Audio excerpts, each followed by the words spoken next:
नमस्कार बच्चों, आज हम पढ़ेंगे कक्षा 5 का विषय हिंदी। हिंदी में हम पढ़ेंगे पाठ 5 ऐनक। ऐनक का मतलब होता है बच्चों चश्मा। ऐनक का मतलब क्या होता है? चश्मा। आपको दिखाई दे रहा है ये क्या है?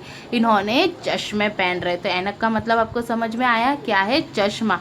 तो आज जो हम पाठ पढ़ेंगे वो किससे संबंधित है? चश्मे से। उसके लेखक है बेडप वाराणसी, जिनका जन्म 1895 हुआ था और उनकी मृत्यु हुई थी 1995 ईस्वी में।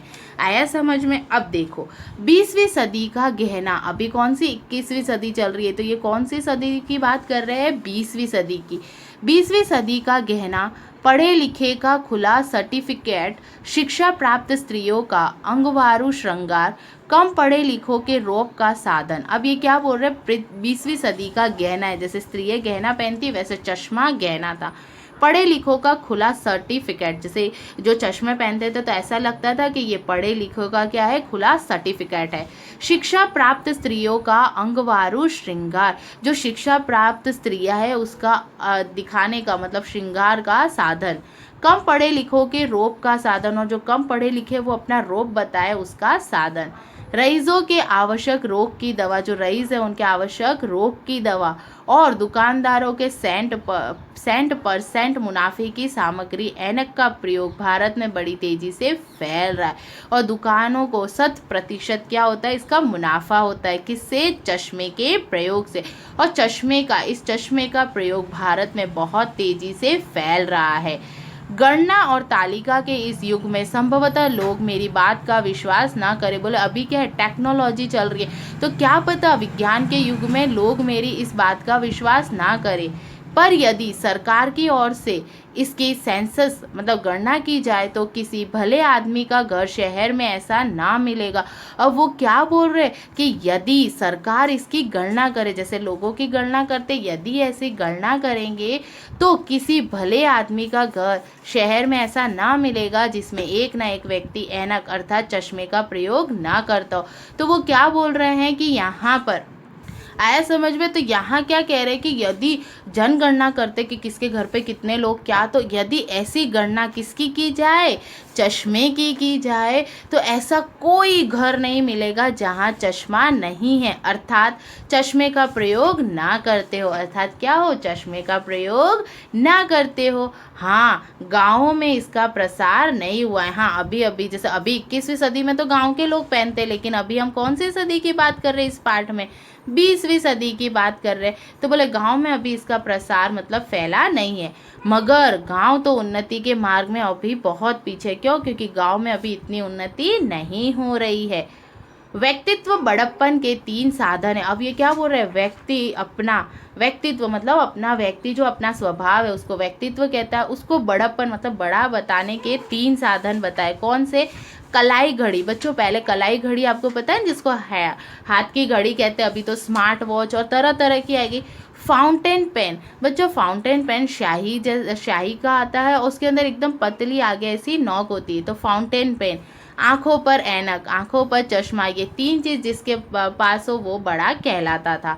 जिसके पास तीनों है वह फर्स्ट क्लास, जिसके पास 2 है वह सेकंड क्लास, और इनमें से एक वस्तु जिसके पास है वो थर्ड क्लास आदमी समझा जाता था। जैसे हम टिकट लेते हैं ट्रेन की वैसी। तो जिसके पास ये तीनों तो वो पहली कक्षा में मतलब फर्स्ट क्लास गिना जाता था, तो 2 था तो सेकंड, और जिसके पास एक वस्तु थी उसको थर्ड क्लास माना जाता था। इनमें भी कई शाखाएं हैं। कई शाखाएं मतलब बहुत सारी चीज़ें, पर उनकी बारीकी में मैं पाठकों को ले चलना नहीं चाहता। पाठक मतलब जो हम पढ़ रहे हैं उनको। फिर आप पूछेंगे कि जिसके पास तीनों नहीं है वह किस क्लास में? फिर बोले अगर मैं और ज़्यादा जाऊंगा तो आप सब मुझसे ये पूछेंगे कि इनमें से यदि कोई नहीं है, किसी के पास एक भी वस्तु, तो वो कौन सी कक्षा में? सभ्य समाज उसे मनुष्य ही नहीं मानेगा। बोले ये जो हमारा सभ्य समाज है जो क्या समझता है कि ये 3 वस्तु जिसके पास है वही सभ्य है, तो वो उन्हें मनुष्य ही नहीं मानेगा, पशु के समान मानेगा। क्लास की कौन कहे? यही कारण है कि शहर के लोग गांव में रहने वाले लोगों की गणना मनुष्य में अभी नहीं करते। कौन सी सदी में? 20वीं सदी में। अभी तो गांव वाले बहुत आगे बढ़ गए। तो क्या बोल रहे हैं कि यही कारण है। क्या कारण है? इसी कारण क्या हो रहा है? लोग गांव में रहने वालों की गणना मनुष्य में नहीं कर पा रहे हैं। जिस दिन गांव में भी रिस्ट वॉच लगाकर हर वाहे खेत जोतेंगे अथवा चश्मा लगाकर घसियारिन यह देख कर कि कौन सी घास अच्छी है घास काटने लगेगी। और पटवारी लोग नरकुल की कलम छोड़कर पाकर फाउंटेन पेन से गांव के काश्तरों, ठीक है, पहले हम इतना देख लेते हैं कि जिस दिन गांव में भी रिट्स वॉच लगाकर मतलब हाथ घड़ी पहनकर लोग खेत जोतेंगे, चश्मा लगाकर हसियारिन का मतलब जो दांतेले से घास काटती है वो घास काटेगी, और जो पटवारी है वो नरकुल बॉल पेन छोड़कर फाउंटेन पेन का उपयोग करेगा। उस जमींदारों की किस्मत भगवान चित्रगुप्त की भांति रंगना आरंभ कर देंगे। और उसी दिन क्या हो गया कि भगवान चित्रगुप्त की जिस तरह से क्या हुई थी जिंदगी अच्छी हो गई थी, वैसी गांव के लोगों की अच्छी हो जाएगी। उस दिन गांव में भी सभ्यता की सनसनाती हवा चल पड़ेगी। और उसी दिन क्या होगी, गांव की सनसनाती हवा चल पड़ेगी। ऐनक भारत में कब से आया? अब ये चश्मा भारत में कब से आया, ये प्रश्न होता है। कौन कह सकता है इसका उत्तर? कौन कह सकता है कि ये भारत में कब आया? ऋग्वेद में इसका नाम नहीं है। बोले जो हमारे 4 वेद है, ऋग्वेद, यजुर्वेद, सामवेद, अथर्ववेद, इसमें तो इसका नाम नहीं है। आरण्यक काल में ऋषि चश्मा लगाकर सोमरस पीते थे। बोले आरण्यक काल में जब ऋषि थे वो चश्मा पीकर सोमरस मतलब अमृत पीते थे या होम करते थे, ये इसका पता नहीं। क्या उस समय ऋषि मुनि ऐसा करते थे?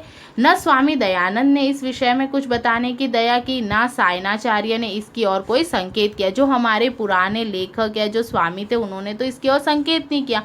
पितामह पतंजलि में महाभाष्य में इसका कुछ पता नहीं दिया गया। अब वो क्या बोल रहे हैं कि पितामह पतंजलि है, उन्होंने इस भाषा में हमें कुछ पता नहीं किया। मैक्स मूलर के लिए यह गुलर के फूल के समान ही रहा। और जो मैक्स मूलर है उनके लिए ये किसके एक गुलर करके फूल आता है उसके समान ही रहा। उस समय मान लिया पढ़ना नहीं था। उस समय ये मान लिया कि उनको क्या नहीं करना था, पढ़ना नहीं था। सब श्रुतियाँ थी, सब क्या था, सुनना था। उस समय देखो पढ़ना नहीं था, सब सुनते थे। आपने देखा जो वेद वगैरह राजा महाराज वेदों को सुनते थे, परंतु वेदों में जहाँ सुनते हैं हवाई जहाज में प्रत्येक पुर्जे का नाम है। बोले जहाँ वेद सुनते थे वहाँ हवाई जहाज में प्रत्येक पुर्जे का क्या था, नाम था।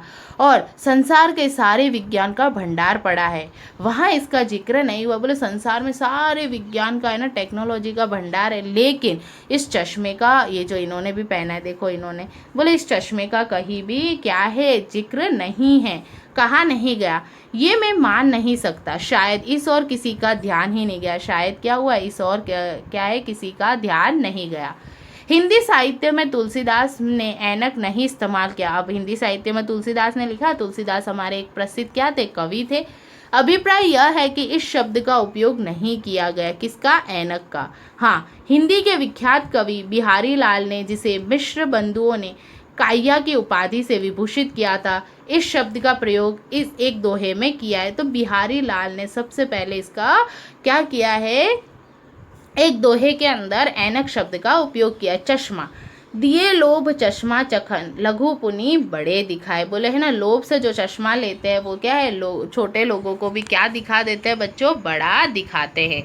मालूम पड़ता है उस समय भारतवासियों ने चश्मा लगाना आरंभ कर दिया होगा। कौन से काल में, बिहारी लाल के काल में। दूसरे शब्दों में सभ्यता, सूर्य की किरणों का प्रकाश देश में आरंभ हो चुका है। अब ये क्या बोल रहे हैं, दूसरे शब्दों में सभ्यता, ठीक, सूर्य की किरणों का प्रकाश देश में आरंभ हो चुका था। जिस प्रकार सभ्यता के और चिन्ह हैं उसी प्रकार एक ऐनक भी है। बोले जैसी हमारी सभ्यता का मतलब क्या होता है बच्चों, पुराने समय के लोग कैसे रहते, क्या करते, तो जैसे वो सभ्यता है वैसी ऐनक की भी सभ्यता है। शायद उस संघ में ऐनक सबसे महत्वपूर्ण था। उस समय ऐनक क्या था, सबसे बहुत ही महत्वपूर्ण था। मोटर बिना काम चला सकता है, मोटर मतलब गाड़ी बिना काम चला सकता है। देखो अलग अलग चश्मे, डिज़ाइन अलग अलग दिखाई दे रही। कुछ ना कुछ हुआ तो पैदल चल सकता है, कुछ हुआ ना हुआ पैदल चल सकता है। घड़ी ना हो तो धूप से समय की सूचना मिल सकती थी। जैसे आपको पता है बच्चों, पहले क्या करते थे, लोगों के पास घड़ी नहीं थी तो वो सूर्य के प्रकाश के आधार पर समय को निर्धारित करते थे। जैसे सर के ऊपर आ जाए तो दिन के 12 बजे। टाइपराइटर ना हो तो दूसरों से लिखा लीजिए। बोले टाइपराइटर ना हो तो क्या होगा, दूसरों से लिखा लीजिए। परंतु चश्मा नहीं है तो दूसरों की आंख से आप देख नहीं सकते। अगर चश्मा नहीं है तो दूसरों की आंख से आप देख नहीं सकेंगे। और दूसरों के देखने में मज़ा भी तो नहीं है, और दूसरों के देखने पर क्या है, मज़ा भी नहीं है। ठीक है, आया समझ में। अब इसके आगे का हम क्या करेंगे, जो आगे की वीडियो है उसके अंदर पढ़ेंगे। तो आज हमने चश्मे के बारे में पढ़ा और ये देखा कि चश्मा भारत के अंदर कैसे आया और किसने उसका सर्वप्रथम प्रयोग किया था उस शब्द का। ठीक है, धन्यवाद बच्चों।